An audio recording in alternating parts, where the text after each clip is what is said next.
The history of the looter-shooter genre is remarkably easy to follow because it hasn't really existed all that long, at least compared to other staples of gaming such as first-person shooter or role-playing game. No, the looter-shooter is a genre that started only in 2007, and the term wasn't even used until 2009. This is a genre that's only 10 years old, yet its history comes from the action, role-playing, hack-and-slash games of the 90s. Games like Lineage, Baldur's Gate, and, of course, Diablo. In fact, Diablo, more than any, can lay claim to being the inspiration behind the looter-shooter. The first major looter-shooter, as we all know, is, of course, Hellgate London, or maybe Tabula Rasa, but definitely not Borderlands like you thought it was. However, the fact that Borderlands is the game you thought of first shows how very, very important Borderlands was, and is, to the looter-shooter's identity. If you play Hellgate London, you will see where games like Destiny come from. You will see the footprint of the entire genre, but it was Borderlands that made it viable.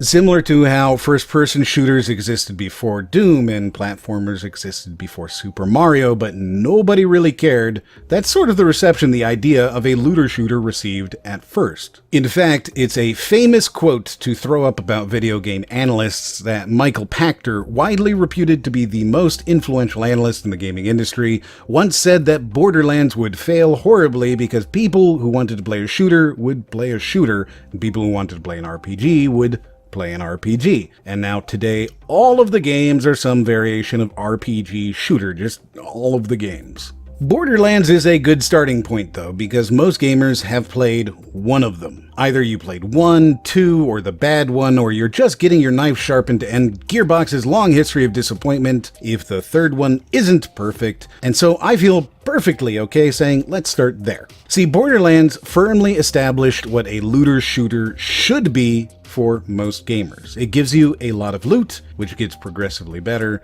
as you progressively get better yourself. A pretty simple format, which has been played around with by a few heavy hitters. In 2013, you've got Warframe, a free-to-play MMO-esque looter-shooter, and a really good one at that too, with a team that's simply incredible. I wish they'd send me a piece of their concept art to put on my wall, I mean, seriously. This is a company that loves their players, and is an interesting topic in and of itself, as it basically continues to prove that free-to-play can make you stupidly rich, without being malicious and horrible, EA. A few years later, you would see Bungie jumping in with their Halo MMO called Destiny, and by all accounts, it's a pretty good looter-shooter, if you buy the entire collection and didn't buy it piece by piece like a sucker. Hey, Destiny fans, remember how Bungie treated you about the whole Taken King pricing? There's gonna be someone really salty when they hear this. But it's okay because they're willing to buy a game twice and pay $200 for a few shaders, so who cares? Moving on, we end up with the most recent big three of the looter shooters. We have Destiny 2, which is Destiny 1, but worse in every possible way.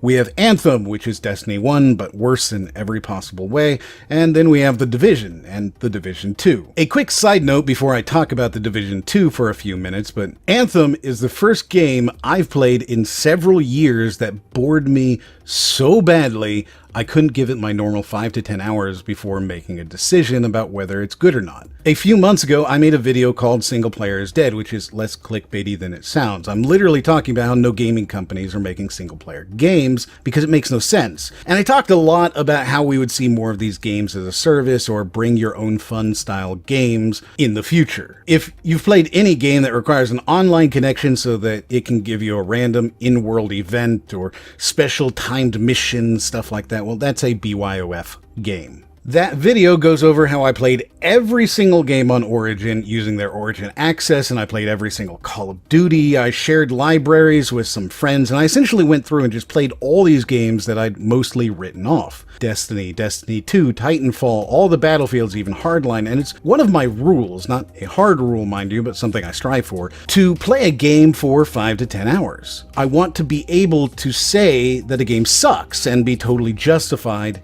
in saying it. It's really important that I can absolutely hold my own in a conversation about how bad a game is, whichever game it is that I'm saying is bad. Maybe this is from the fact that this channel started by doing reviews and there's a few hundred of them hidden away in unlisted mode because I don't do that anymore, so stop watching those old bad videos. But that period of my life sort of cemented me into a critical mode when playing these games. I play them and I seriously consider the game from a lot of different standpoints, and I try to get to the good and the bad. With Anthem, I made it about 2 hours, and then I said, well, the flying is kind of neat, and literally everything else about that game sucks. It's the worst I've played in years. In fact, it was in this period of time that I opened my Humble Monthly and saw that they'd given me a Uplay key for The Division, and I figured I'd try it out, even though I'm not a big fan of Uplay. Fast forward a few weeks, and I'm a max level character with 9 out of 12 shields, which means I totally played way too much in that month-and-a-half time period.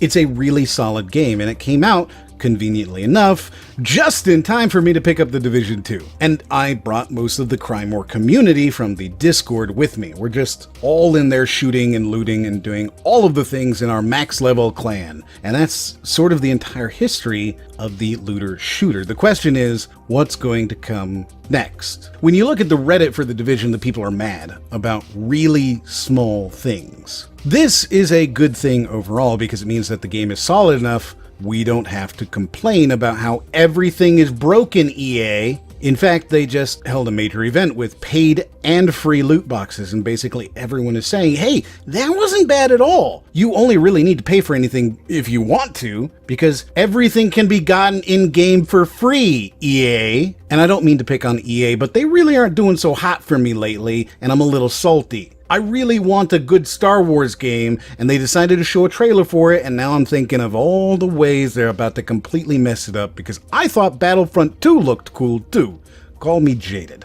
The Division 2 is a really strong looter shooter. It delivers on the core promise of a looter shooter. That is, it delivers loot that gets progressively better as you get progressively better yourself. Gearbox's Borderlands 3 is probably the next big looter shooter anyone is interested in, and I think we all have the same concerns. Will it just be another Borderlands 2 DLC? Will it be the pre-sequel but with a number instead, or will it iterate on the looter shooter? Borderlands 2 iterated on Borderlands, and it was one of the best, most fun games I've played. Borderlands itself iterated on Hellgate London and Diablo and even World of Warcraft, and managed to make a game that kickstarted a genre. I sincerely hope that Gearbox will be able to deliver. That being said, I've done a very long video on the history of Gearbox. It stands at just about 43 minutes long, and it goes through the entire history of the company, from the First World War and Harry Houdini, on through the theft of an entire film's premise and look, and into the seedy underworld